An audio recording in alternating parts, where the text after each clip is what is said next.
Welcome back to the deep dive. Today we're walking right through the gates of Manaheim Academy, but we are absolutely skipping the library. Oh, yeah, totally skipping the library. And the dueling grounds, honestly. Right. We are heading straight for the part of the campus that, well, the source material says it feels like it's holding its breath. We're talking about the College of Supernatural Magic. It is such a fascinating place to start because, usually when people think of magic in these kinds of settings, they think about the wizard imposing their will on the world. Yeah, like I speak a word and a fireball appears. Exactly. It's internal power pushed outward. It's an exertion of the self. You're the hammer. The world is the nail. But the College of Supernatural Magic, it concerns itself with a very specific and, frankly, terrifying question. What happens when reality bends back? That is just such a cool hook. And looking at the documents we have, this isn't just like advanced magic or dark magic. The defining trait across the board here is external agency. External agency. Let's unpack that for everyone listening. Yeah, so it means everything studied in this specific building involves forces that do not come from the caster or the spell itself. They come from elsewhere. Right. We are talking about 6 specific schools: demonology, eldritch arts, fey magic, necromancy, prayer, and summoning. These are disciplines where you aren't the source of the power. You are the negotiator, the conduit, or occasionally the bait. Yeah, the bait is definitely not a job title I want. Yeah. But, looking at the architecture of the college, the building itself seems to know how dangerous this is. Oh, the descriptions are incredible. It's not your typical ivy-covered tower. Not at all. It says here the corridors are curved specifically to break lines of sight. Which is such a brilliant detail. Right. And there are nested thresholds, redundant containment wards. It's described as a place of architectural caution. It has to be. I mean, think about why you'd curve a hallway in a school. Normally, straight lines are efficient. Get the students to class. Here, a straight line of sight might literally kill you. Because if you accidentally look at something, you should. Or if something sees you from the other end of the hall. The curve provides a physical break. It's built like a reactor core. It really is. There's this quote from a sensible practitioner in the materials that just sums up the vibe perfectly. They say, "The supernatural does not require belief, it merely requires opportunity." Which strips all the romance out of magic completely. The building is designed to minimize that exact opportunity. One slip up, a cracked seal, a broken line of sight, and you've created an opportunity. So the building is basically a bunker. What is the actual mission here? Is it about, conquering these forces? No, not at all. That would get you killed in your first semester. The mission is preparation, documentation, and consent. Consent. Yeah, it's the absolute opposite of the reckless wizard trope. If you are a student here, you are learning that the most dangerous part of magic isn't the explosion, it's the handshake.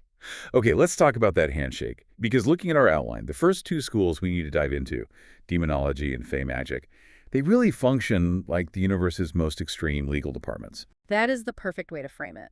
They are both about negotiation, but the systems are completely different. One is basically civil law, and the other is high court etiquette. Let's start with demonology. The professor is Inigo Gravenza.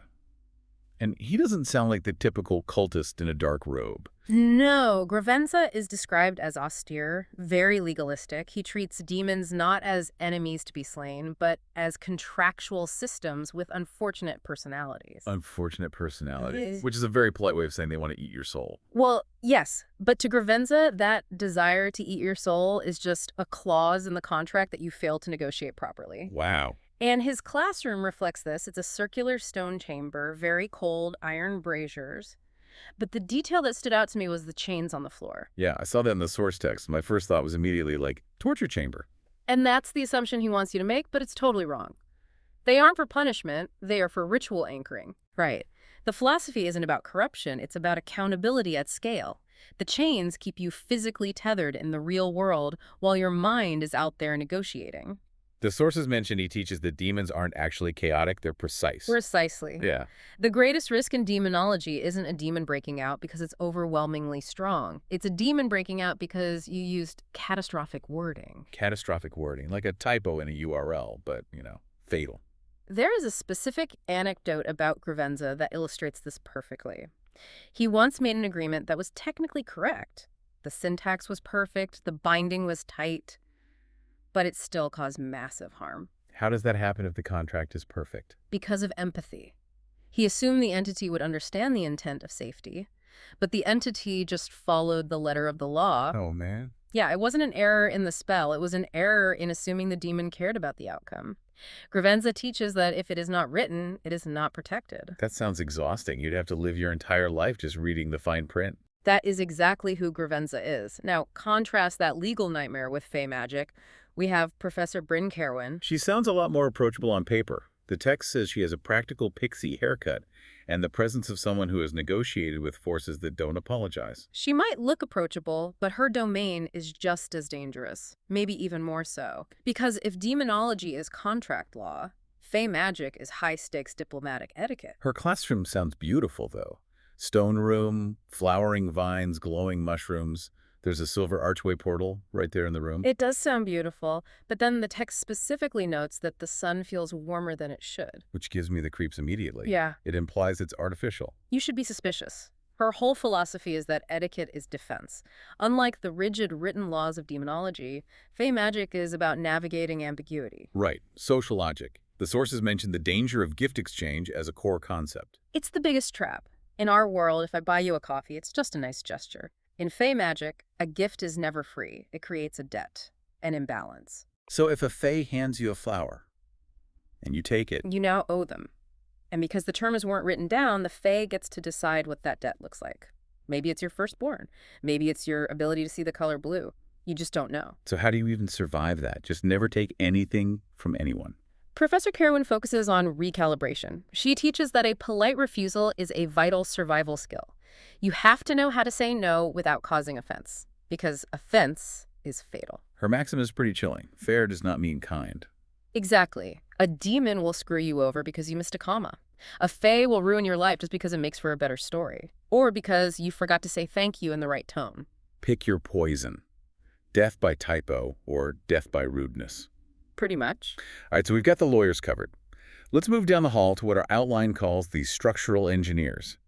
These are the schools dealing with logistics and endurance, summoning, and the eldritch arts. This is a great transition. We're moving from how you talk to things to how you manage the actual physics of them. Let's look at summoning first. Professor Kaori Ishikawa. She's an expert in ink summoning arts. And we really have to talk about the anecdote in the notes because I laughed out loud when I read it. Her attendance sheet achieved sentience. It did. And it's not just a funny throwaway line. It perfectly illustrates her method. She believes writing is a ritual.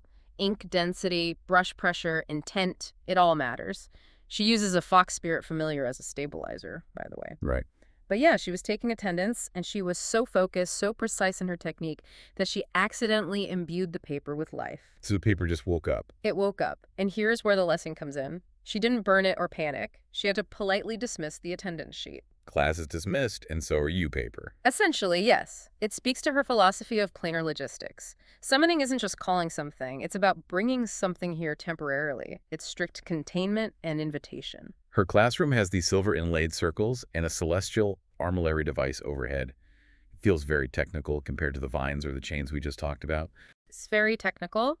The distinction the source material makes is vital here. Demonology is about binding, tying something down. Prayer is about asking.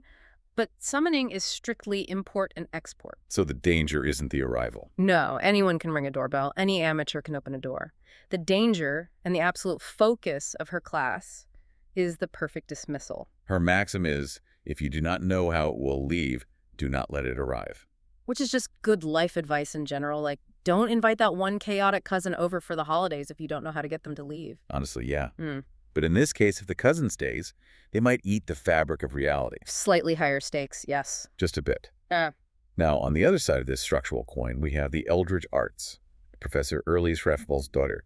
Just reading her description made me want to turn all the lights on in my house. She is a scholar of cosmic math. But her shadow. The text says her shadow lags a fraction of a second behind her. It's a subtle detail, but it's deeply unsettling. It suggests she isn't quite synced with our time or space anymore. And candles extinguish when she enters a room. And the classroom itself defies geometry. Curved walls that should be straight, floating tomes, a mirror pool reflecting the wrong sky. Right, because this school deals with the incomprehensible, the structurally inconvenient, things that don't fit into our reality's geometry. The philosophy here is endurance. Endurance. So you're not trying to negotiate. No. In the other schools, you are trying to communicate or bargain or control. In Eldritch Arts, the goal is stability amid the alien. You aren't trying to understand these forces at all. Because understanding them causes madness, according to the text. Exactly. You are learning to observe them without projecting meaning onto them. If you try to humanize a cosmic horror, you break your own mind. For her maxim is terrifying. Do not assume it sees you. Do not assume it does not. It really emphasizes the total insignificance of the human perspective. These are cosmic, non-anthropocentric forces. You are just trying to survive being in the room with them. It's basically OSHA for eldritch horrors. That is exactly what it is, hazard training. Okay, so we have the lawyers, we have the engineers. Now we move to the relational disciplines, necromancy and prayer. And I have to be honest, after the headache of non-Euclidean geometry in the Eldritch Wing, walking into the necromancy department actually feels oddly cozy. It really does, which is a huge subversion. Usually, necromancy is all skulls, green fire, and evil laughter. Right, but here we have Professor Celestine Moreau.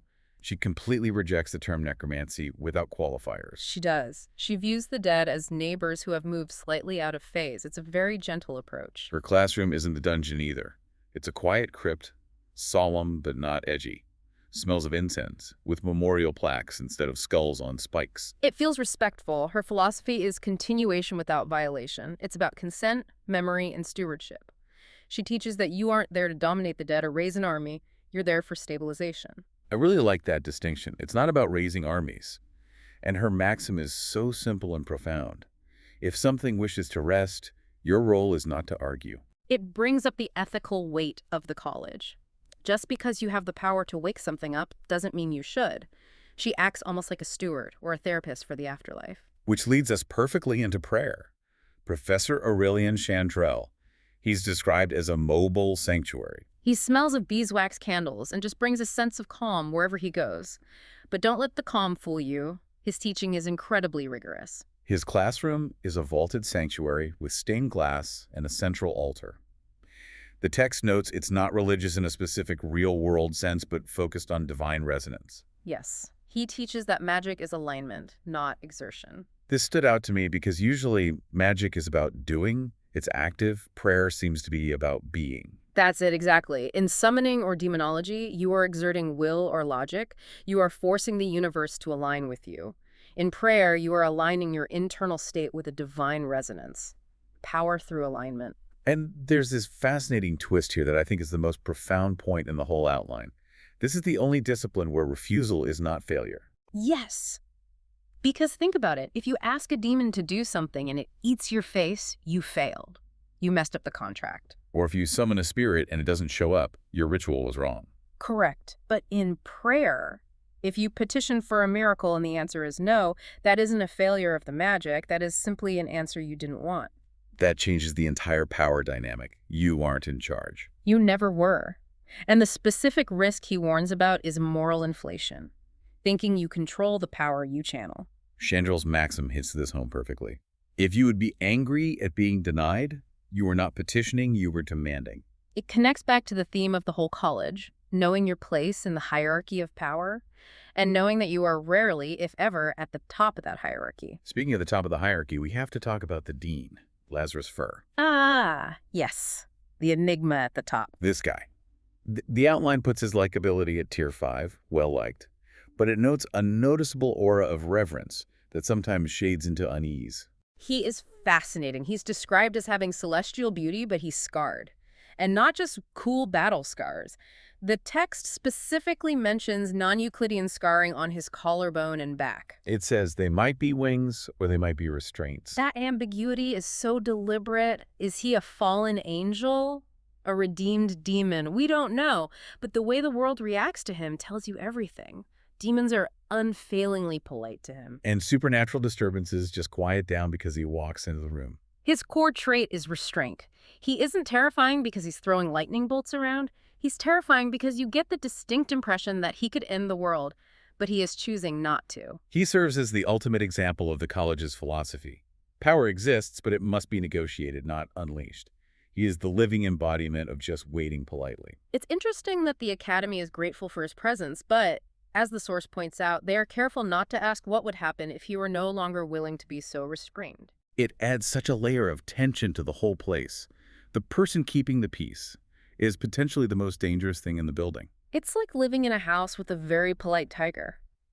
So when we step back and look at all 6 schools, demonology, fae, summoning, eldritch, necromancy, prayer, what is the synthesis here? Because it's clearly not just a standard magic school. The unifying pattern across every single discipline is boundaries. Whether it's the salt circle on the floor in summoning, the fine print in the demonology contract, the polite refusal in fey magic, or the consent in necromancy. It all comes back to the handshake. Exactly. The College of Supernatural Magic teaches that the most dangerous magic isn't the fireball, it's the signature, the invitation. It's about understanding that when you reach out to something external, you have to be prepared for it to reach back. And you have to know exactly where you end and the other thing begins. And you better have your paperwork in order when it does, Ideally in triplicate. with a very good lawyer. It really changes how you view the whole wizard school concept. It's less about wonder and whimsy and a lot more about survival, ethics, and bureaucracy. It's professional. It treats the supernatural as a hazardous workplace environment. OSHA for eldritch horrors. I'm telling you, that needs to be on a t-shirt. That is essentially the curriculum. Well, this has been an incredible exploration. We've gone from sentient attendance sheets to cosmic horror math, and from gentle necromancy to the terrifying politeness of Dean Fur. But I want to leave everyone listening with this final thought. Go for it. We talked about how the Dean is this figure of immense calculated restraint. But just imagine the day he decides he's tired of being polite. What does the College of Supernatural Magic look like when the person holding it all together simply lets go? A truly terrifying thought to end on. Thanks for diving in with us. We'll see you on the next one.